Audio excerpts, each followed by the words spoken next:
Selamat berjumpa dengan Dian di channel Morat Marit. Halo Indonesia. Oke, selamat pagi, siang, sore, dimanapun kalian berada. Sampai jumpa kembali dengan Yan di sini nih. Mau ngobrol apa mana ya?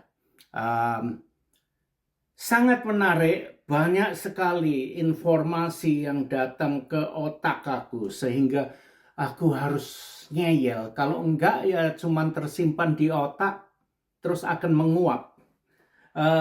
Bicara hmm, tentang apa ya? Kebahagiaan. Kita ngomong soal itu ya. Terus apa tujuan hidup kita ya?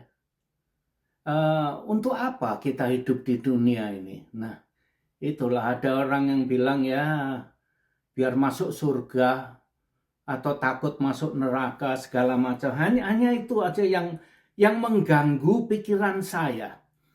Juga dimulai dari kebahagiaan ya.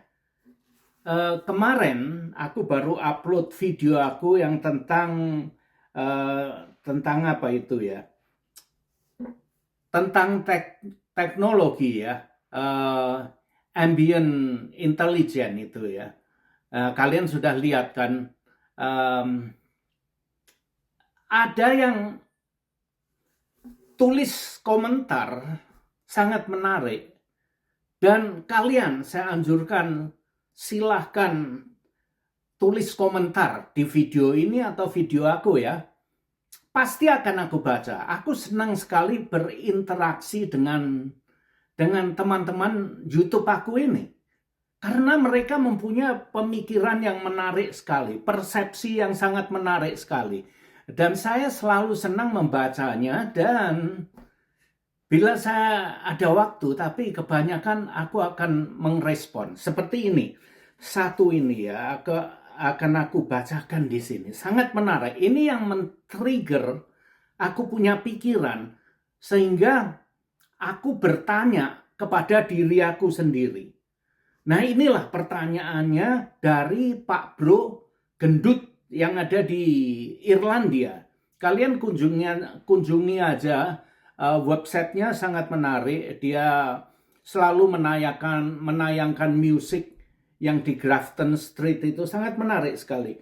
Nah, dia tanya ke aku ini ya, kalian bisa tinggalkan komen ke aku, boleh mengkritik, saya nggak marah, saya malah senang membuat pikiran saya itu occupied dan aku berpikir gitu loh. Nah, ini pertanyaan ini yang seperti apa, kepala saya seperti dijitak gitu. Dia tanya, BTW, are you happy with this video, Opa? Dia tanya, BTW itu mungkin maksud dia ya, by the way, are you happy with this video, Opa? Dia tanya aku seperti itu.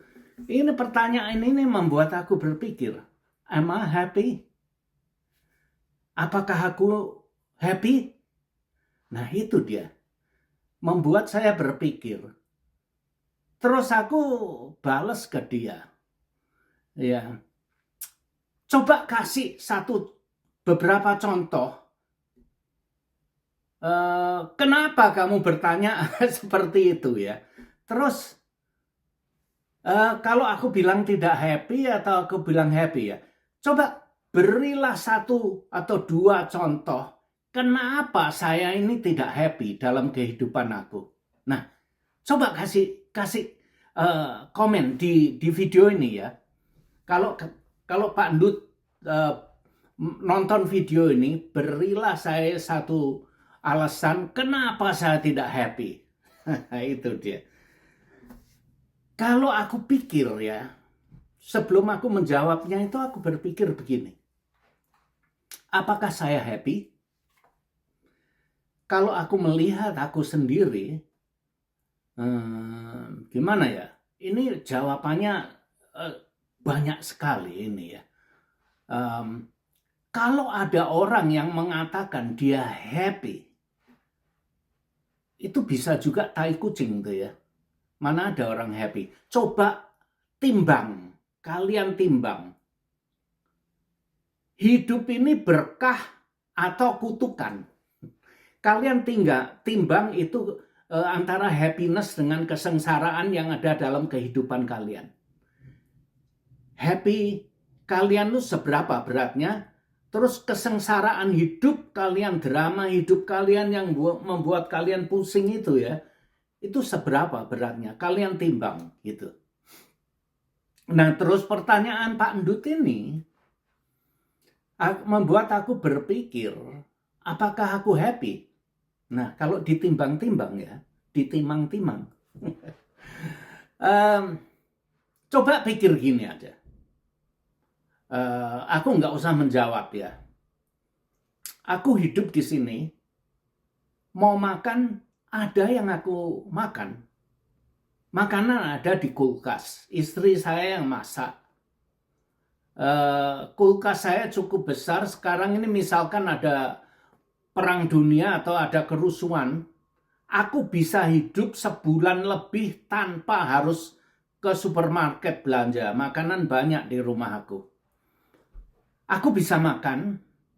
Aku mau belanja, tidak perlu pikir punya duit apa enggak. Mau beli, jangan beli yang itu, yang beli yang murah aja. Saya nggak pernah berpikir.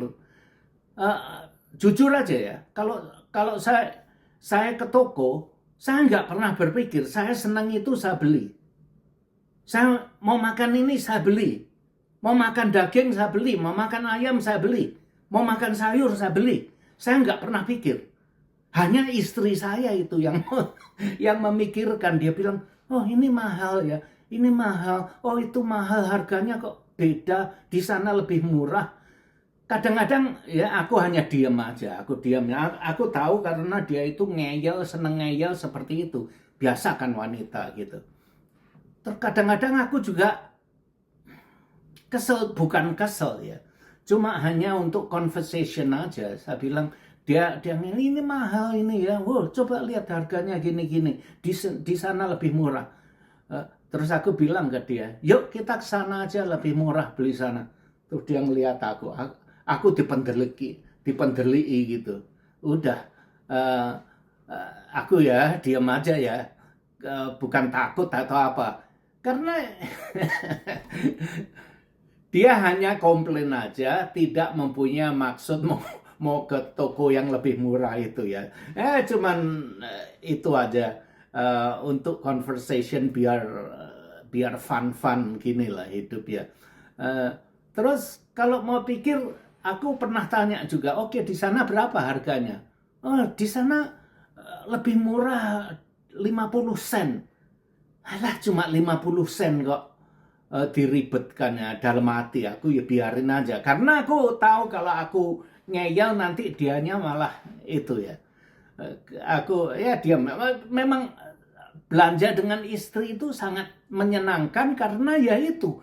Hal-hal yang kecil yang nggak ada artinya dia bilang ini mahal, itu mahal, ini selalu ada komplainnya itu. Jadi ya aku hanya ingin sharing ke kalian aja. Saya juga nggak sebel gitu ya, cuman ya itulah kehidupan rumah tangga ya.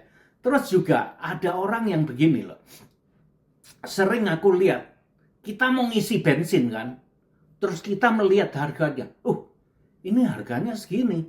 Oh di sana itu lebih murah, 5 sen lebih murah di pom bensin yang sebelah sana itu. Nah orang bela ini ke pom bensin itu hanya beda 5 sen, 6 sen, 4 sen. Tapi dia nggak mau ke sini. Hanya beda 4 sen. Tapi dia travel mungkin 1 kilo ke sana. Lebih jauh 1 kilo, tapi lebih murah 4 sen gitu. Jadi kelihatannya big deal gitu orang. Hanya cuma 4 sen itu diribetkan. Nggak tahu gimana otaknya ya, persepsinya. Kalau aku begini, 4 sen. Tangki aku ini berapa besarnya?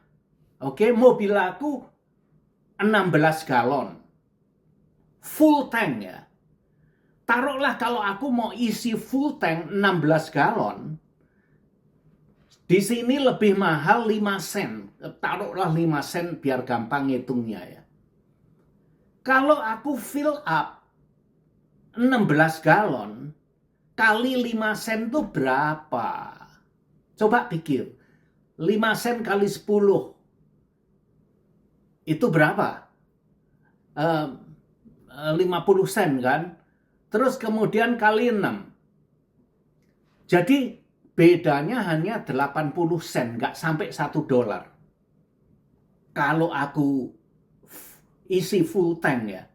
Tapi banyak orang tidak berpikir gitu. Aku kalau mau mengisi bensin di sini udah biar beda 4 sen.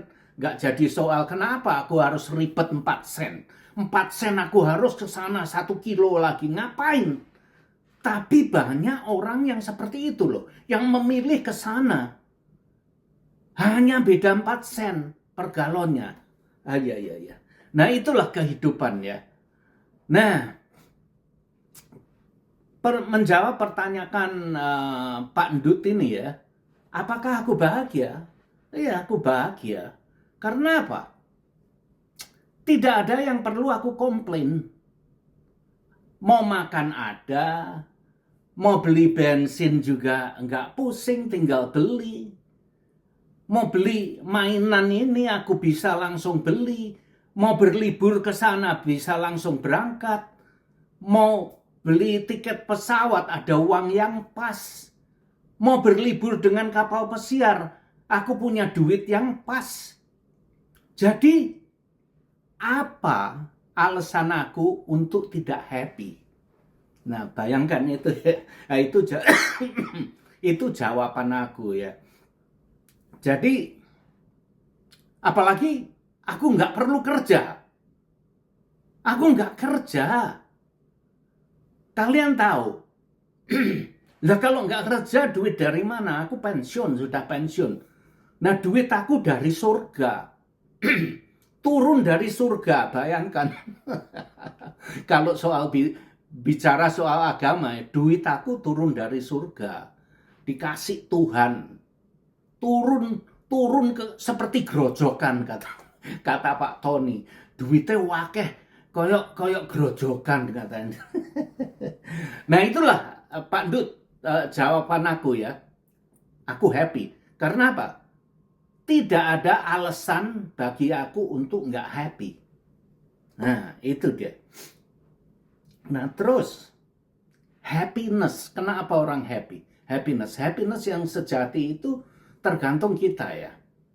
Kalau happiness itu datangnya dari internal,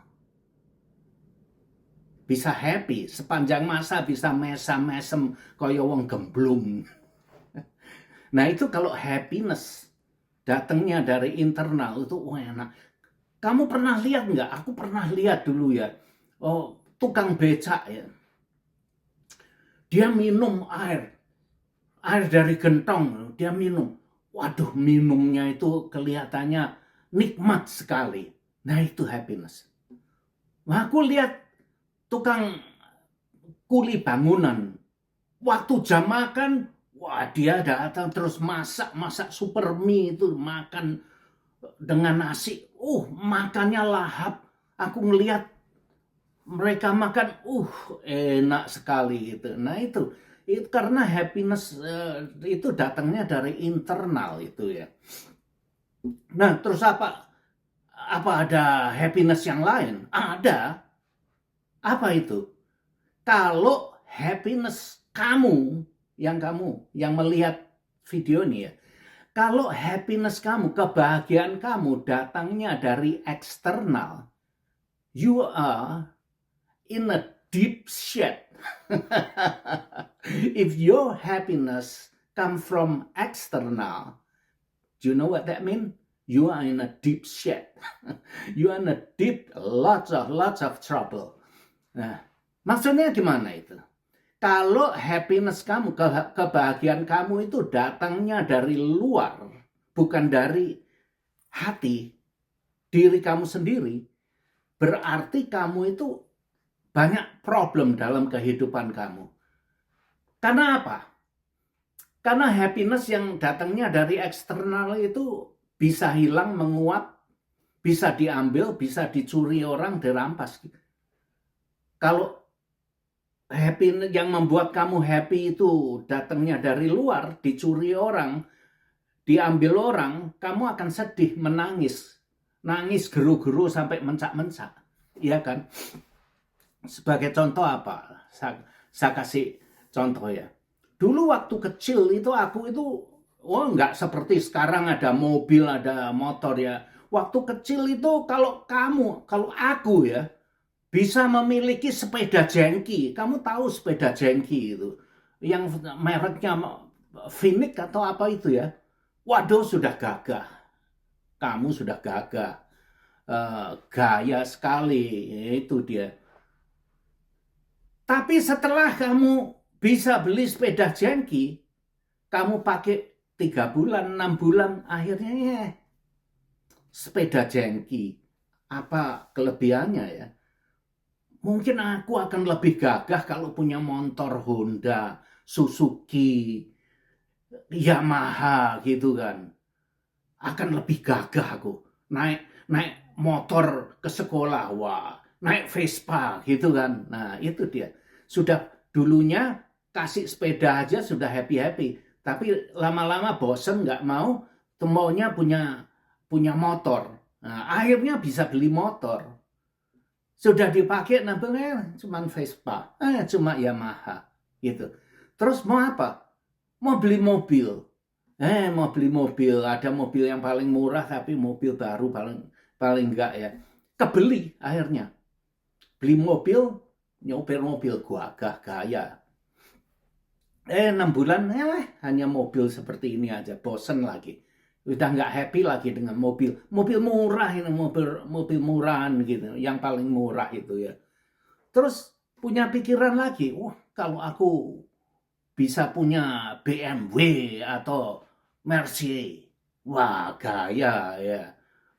Nah, ya itu sudah dikasih mobil masih mau Mercy, masih mau BMW. Nah, itulah dia. Nanti kamu sudah bisa beli Mercy, BMW, kamu mau Ferrari. Nah, jadi itu yang namanya happiness yang datangnya dari eksternal. Yang menyebabkan kamu happy karena dari eksternal. Karena kamu ingin memiliki satu barang. Kalau barang itu diambil dari kamu melarat lagi, kamu nggak happy. Nah, itulah happiness yang dari eksternal. Jadi kita harus membangun satu happiness yang dari internal. Kalau dari internal itu, dalam kondisi apapun, kamu akan tetap happy. Kamu akan tetap happy. Nah, itu dia. Ada happiness seperti itu. Nah, kalau aku sendiri ya itulah jawaban aku.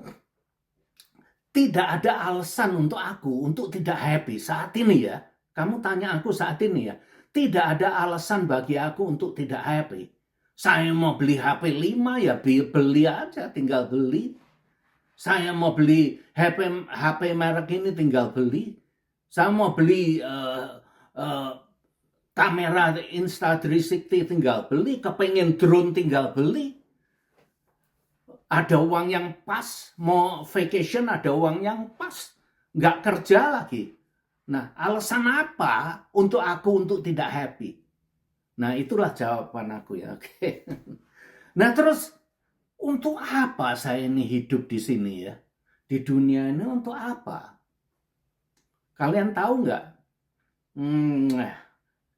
Coba aku tanya kalian, untuk apa kamu hidup di dunia ini?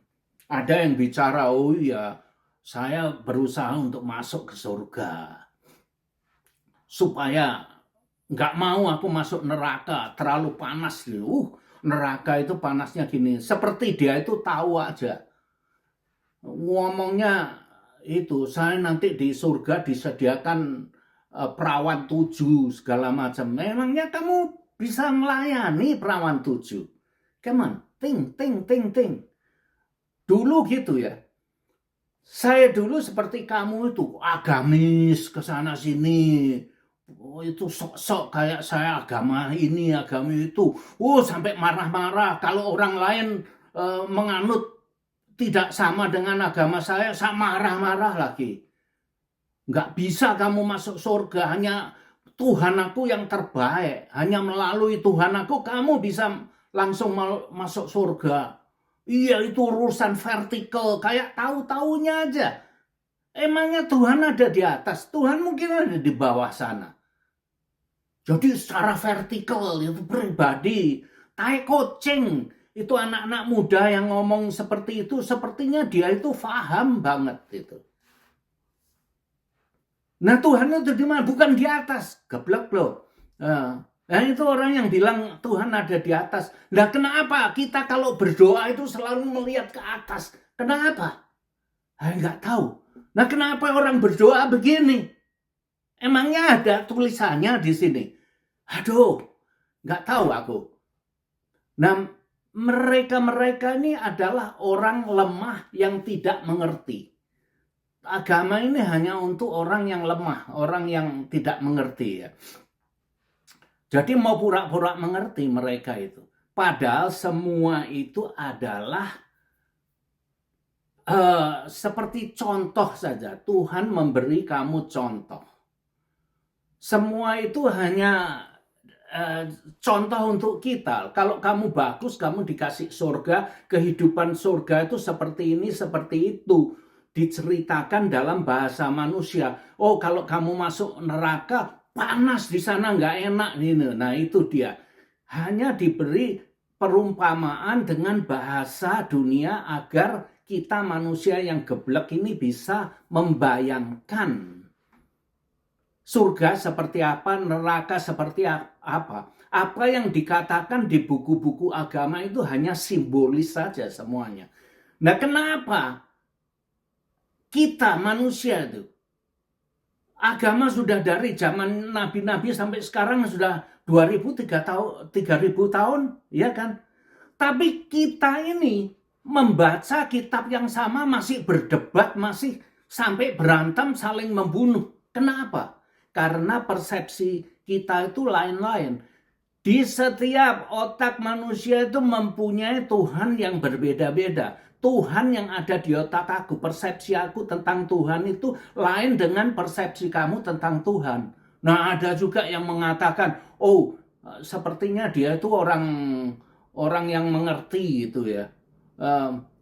Oh, hidup ini bukan untuk dimengerti.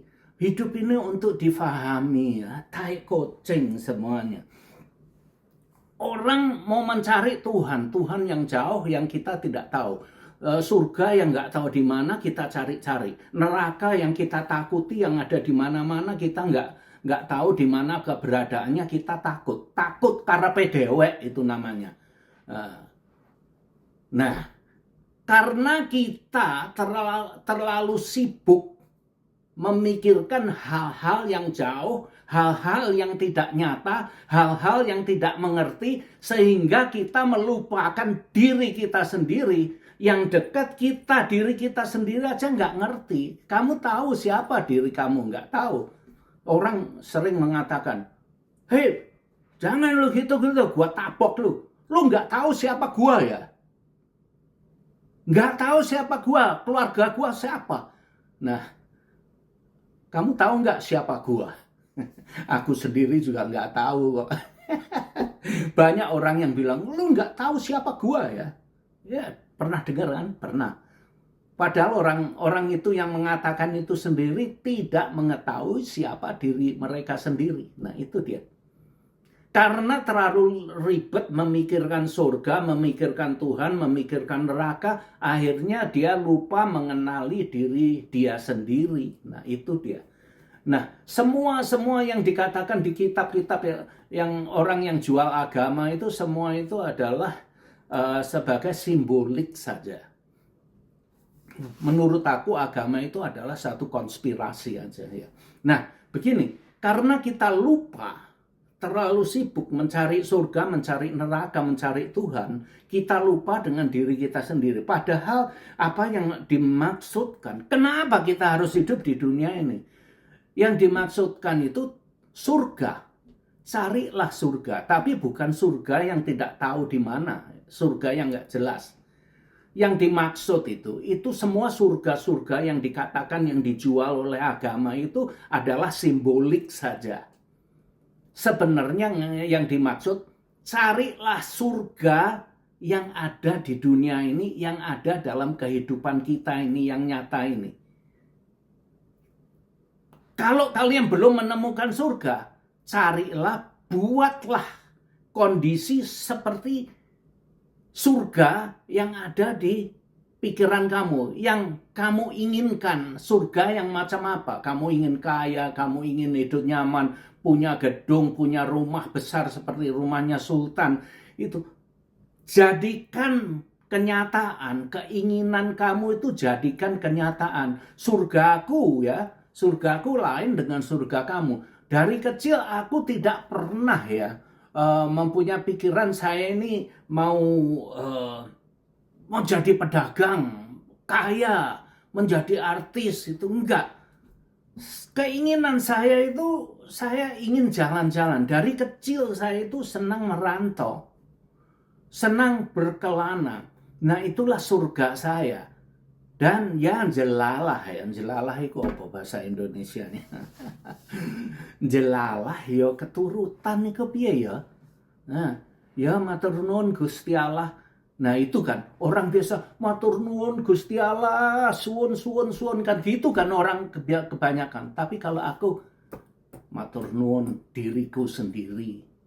Terima kasih aku yang sejati, diri aku ini yang hidup di dalam badan saya berterima kasih dengan badan saya sudah diajak keliling-keliling kemana-mana, ikut saya, membuat saya rasa nyaman.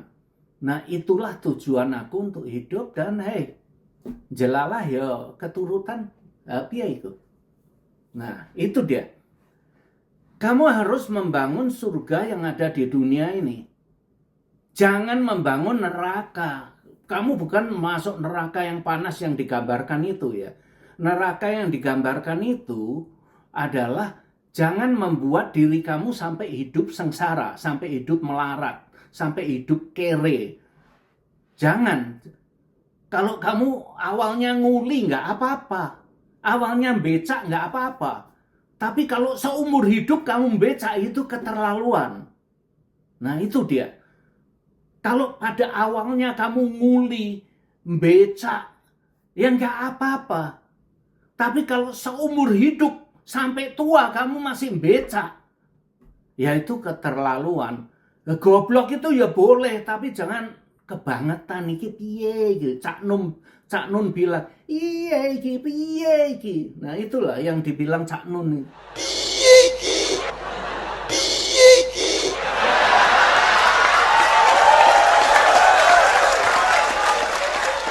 Nah, maka itulah. Tidak ada salahnya, semua orang lahir itu telanjang, nggak ada pakaian. Bayi lahir telanjang, nggak ada pakaian, nggak punya apa-apa. Tapi lama-lama kita membangun sesuatu, jangan menghancurkan. Jangan menghancurkan milik orang. Ada orang punya mobil, iri, dirusak, diam-diam dicoret, dicongkel biar mobilnya rusak. Ya dia sendiri nggak bisa beli mobil tapi merusak mobilnya orang. Jangan. Orang-orang yang begitu itu biasanya orang yang kere. Nah, jadi bangkitlah. Semua orang tidak semujur yang kalian bayangkan ya. Semua orang awalnya nggak punya apa-apa, membangun sampai akhirnya hidupnya nyaman, punya anak, bisa menyekolahkan anak-anak, bisa membantu anak-anak kita. Nah itu dia. Nah, terus menjadi kaya, menjadi sultan. God bless you. Nah, God bless me. I'm the best. Nah itu kan. Nah itulah tujuan kita membangun surga yang ada di dunia ini. Jadi bukan surga yang nggak karu-karuan itu.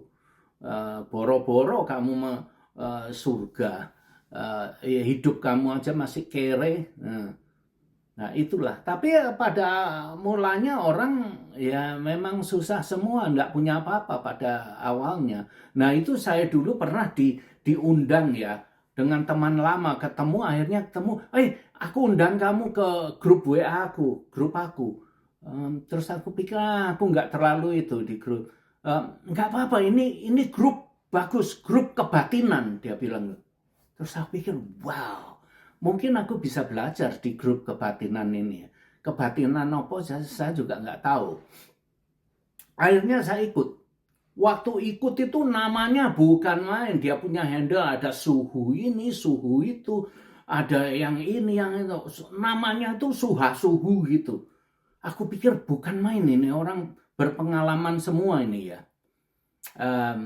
Aku pikir orang-orang yang sudah terbuka pikirannya. Aku ikut ngobrol sana ngobrol sini, nggak taunya, alah ini orangnya masih muda-muda, masa iya dia sampai pengetahuan begitu banyak. Tapi kenyataannya tuh pengetahuannya itu hanya dia baca buku, terus pengetahuan dia itu untuk berdebat di grup itu. Jadi pengetahuan dia itu hanya untuk berdebat itu. Terus lama-lama saya lihat, oh alahnya podo akeh tunggale, aku bilang begitu. Cuma namanya aja keren-keren untuk berdebat gitu. Ada orang yang dia berdebat dengan agama lain, dia menang, dia seneng. Wah, aku debat dengan dia nggak bisa menjawab. Dia seneng sekali. Nah itu orang yang ada di grup kebatinan ini, egonya sangat besar sekali. Tapi mereka tidak menyadari, tidak tahu. Mereka berbuat sesuatu yang tidak benar, tapi mereka tidak pernah merasa bahwa perbuatan mereka itu salah. Tidak bisa melihat bahwa apa yang dia perbuat itu salah. Nah, orang yang begini ini yang bahaya. Yang aku katakan di video aku yang lalu, orang-orang ignoran ini, yang kurang pengetahuan, pengetahuannya kurang banyak gitu loh. Pengetahuan itu bukan selalu pengetahuan sekolahan ya. Orang-orang yang di grup itu punya titel ini, punya titel itu, betul. Dia orang sekolah di sana, sekolah di sini, mempunyai titel S pasrah, S5, S kaki 5, banyak titelnya. Mereka mempunyai titel sekolah, tapi ignoran. Pinter tapi goblok ya, seperti itu. Kurang pergaulan dan kurang pengetahuan. Dia kira dunia ini hanya dunia dia aja. Dia tidak tahu yang mana dunia ini banyak. Tuhan memberi banyak contoh. Kenapa Tuhan memberi banyak agama? Itu untuk kita memilih. Lampuku nyala sendiri itu. Nah itu kan, sudah mulai gelap di sini, lampu aku baru menyala itu dia. Nah ini punya sensor, banyak sekali sensor. Nah itu yang aku katakan di video aku yang aku rilis kemarin itu ya. Ambient intelligence ya seperti ini. Tapi teknologinya sudah ada. Hanya networknya itu masih belum. Teknologinya sudah ada, tapi ekosistemnya belum terbentuk. Nah, nanti ambient teknologi itu akan menyempurnakan ekosistemnya itu. Dan kalau ekosistemnya sudah jadi, kita tidak perlu melihat screen. Gini-gini nggak perlu. Jadi nanti di masa depan itu komunikasi itu mulut dengan telinga. Jadi kalau kita jalan-jalan ke sana, masa mau jalan-jalan begini? Ya nggak fun. Kalau kita berlibur ke negara lain, lihatnya, oh bagus ya ini ya. Oh ini ada bangunan seperti ini bangunan ini dibangun tahun berapa ya? Wow, sekarang kan cari Google gitu. Nanti kalau ambient teknologi ini sudah full blown, kita nggak perlu lihat-lihat screen. Jadi kita jalan, oh itu gedung apa itu ya? Kita bisa langsung tanya. Ini saya berada di sini, gedung itu gedung apa? Aku hanya menunjuk itu, dia sudah tahu karena aku punya lokasi ada di GPS kan di sini. Aku berada di kota ini, di tempat mereka tahu. Aku berdiri di jalan apa, tahu. Terus aku bertunjuk ke sana, Mereka tahu, oh itu gedung itu, namanya gedung ini dibangun pada 1700-an. Langsung jawabannya dibisikkan, dibisiki ambek Tuhan. Nah orang bilang itu dari Tuhan dibisiki. The end of the world is coming, my friend. Tai kucing semua. Tapi banyak orang yang percaya dengan itu ya. Nah, itulah ambient teknologi itu ya. Kalau dia punya ekosistem sudah dibentuk, connect semua, kita nggak perlu screen. Kita ingin tahu apapun, tidak perlu diimplant, chip implant, enggak, bukan itu semua. Kita hanya jalan-jalan dengan itu ya, earplug, terus ada kalung, ada apa, kita bisa bicara, ditangkap, terus ke brainnya, ke otaknya yang kita bawa, otak kecil yang kita bawa ke sini, ditransmit dengan NFC atau dengan RFID, segala macam, nggak tahu koneksinya apa. Pokoknya connect semua, kita bicara, mereka bisa dengar, terus dicarikan, informasikan, terus kembali ke telinga kita, dibisiki ambek Tuhan. Bagi yang percaya, padahal ya, ya aku bicara Tuhan, aku bukan nyinggung sana nyinggung sini, tidak ada salahnya ya semua itu ya. Cuman aku ngeyel sana ngeyel sini, nah itu dia. Terus mau bicara apa lagi ya? Nah itu aja. Terima kasih, pertanyaannya Pak Endut itu membuat saya berpikir juga, membuat saya berpikir tentang kebahagiaan. Terus untuk apa kita hidup di dunia ini? Terus semuanya itu ada koneksinya, ada connectionnya, semua itu berhubungan semua. Ya, semuanya ada di alam semesta ini. Cuman kita harus menggalinya. Informasi itu semua ada. Nah itu dia. Terima kasih Pak Endut. Yang lain-lain, kalau mau tinggalkan komen silahkan. Jangan takut saya tersinggung, nggak apa-apa. Saya ini orang gila, mau disinggung kayak apa ya nggak mental, nggak mempan. Boleh lah itu. Saya nggak marah, membuat saya berpikir. Saya senang kalau teman-teman saya di sosial media ini bisa berinteraksi dengan aku melalui komen. Nah ini dia. Teknologi sekarang ini masih melalui komen-komen yang ada di YouTube. Kalian meninggalkan komen, saya baca, saya reaksi. Nah itu. Tapi nanti kalau semuanya sudah connect, saya tayangkan video atau saya ngoceh di video, terus ada yang ngomen, langsung saya bisa mendengarnya. Terus aku bisa meresponnya. Nah itu dia. Nah misalkan nanti ya, mungkin ya, nanti itu WhatsApp sekarang ya, atau di YouTube. Nah, subscriber aku ini, di channel aku ini, semua akan connect ke aku. Kalian bisa boom, tanya langsung ke aku.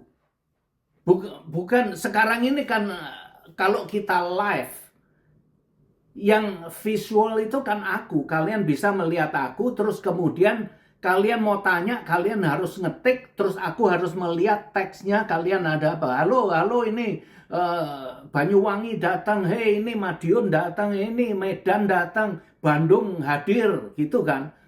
Saya harus melihat di screen-nya gitu. Tapi nanti, nah ini aku lihat itu di grup WA itu, Mbah Umen baru kirim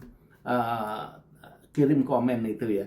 Nah, jadi nanti kalau kemungkinan ambient intelligence ini sudah diimplementasikan, semua subscriber aku yang ada di YouTube atau di WA, grup WA aku, semuanya connect. Kalau dia kirim komen, boom, saya bisa dengar. Kalau itu di YouTube dia tulis komen, aku bisa langsung mendengarnya, dibacakan lagi. Nah itu, mungkin informasinya terlalu banyak, akhirnya karena terlalu banyak kita matikan kadang-kadang. Jadi ya nggak tahu itu baik atau bikin mumet, aku nggak tahu. Nah itu. Nah sekarang aja ya, maaf ya, Untuk kalian yang komen berkunjung ke channel aku ya, kadang-kadang aku terlambat berkunjung ke channel kalian karena terlalu banyak sehingga aku jadi agak stres kadang-kadang. Agak stres, bukan I'm not happy ya. Aku senang kalian nonton, tapi terlalu banyak akhirnya bikin orang jadi sedikit stres. Jadi itu tidak ada hubungannya dengan happiness yang aku rasakan ya. Itu hanya sedikit kena bombardir informasi yang ini harus respon, harus berkunjung. Akhirnya semuanya YouTube ini membuat aku agak beban kebanyakan, agak banyak gitu. Tapi toh nanti saya senang membaca kalian loh. Saya senang membaca komen-komen kalian, tapi waktu aku untuk berkunjung ke channel kalian mungkin agak lambat. Jadi tolong dimaklumin aja ya. Dan lagi saya sudah tua, sudah pikun, mata saya kurang bisa membaca juga. Terus kadang-kadang saya bicara terlalu keras ini karena saya budek. Telinga saya agak budek, jadi aku bicaranya mesti agak keras ini. Dan terima kasih untuk semuanya yang berkunjung ke channel aku ya. Tuliskan komen, pasti aku baca semua. Itu macam bakul tembakau di Surabaya itu, Cak, terima kasih. Terus yang lain-lain semuanya ya, terima kasih semua atas supportnya selama ini, yang membantu saya semuanya. Karena YouTube ini adalah tantangan bagi saya dulu. Saya waktu melihat ini banyak orang Indonesia yang masih muda bisa punya channel YouTube. Terus kenapa aku nggak bisa? Waktu pertama aku coba mau ngomong seperti ini aja gelagapan. Lah tapi sekarang ini coba lihat, ngomong sudah hampir setengah jam mungkin itu. Cuangkemku nyerocos karo PDW, kayak lambe turah gitu aja ya. Sekarang nyerocosnya itu kayak nggak punya rem. Nah itu, ya nggak tahu. Nah terus itu kalian membantu aku untuk tantangan aku waktu pertama. Aku juga bisa mempunyai channel YouTube, aku juga bisa monet, aku juga bisa mendapatkan 1000 subscriber, aku juga bisa mendapatkan 4000 jam tayang. Akhirnya aku capek juga. Nah terima kasih karena kalian ya nonton lagu kayak channel aku Morat Marit seperti ini kok ya ditonton. Ya maka itu sejelek-jeleknya channel kalian pasti akan ada orang yang menonton. Jadi jangan takut. Kalau kalian sempat tancapkan kamera di depan kalian, pasti jadi, pasti jadi. Nggak usah beli, jangan beli subscriber, jangan beli jam tayang. Kasihan saya. Nanti itu soal kalian akan viral mau bikin duit atau enggak itu urusan nanti ya. Kalau kalian bisa bikin duit seperti Atta Halilintar ya itu alhamdulillah aja, disyukuri aja ya. Tapi kalau enggak ya disyukuri juga. Yang penting kalian kan bisa bikin video, bisa belajar ini, belajar itu kan. Soal duitnya itu bonus, jangan khawatir. Maka itu semangat terus teman. Sampai di sini aja, sudah lama ngoceh-ngoceh. Terima kasih sekali lagi. See you. Terima kasih sudah nonton video ini dan jangan lupa like, comment, share, dan subscribe. Adios, my friend.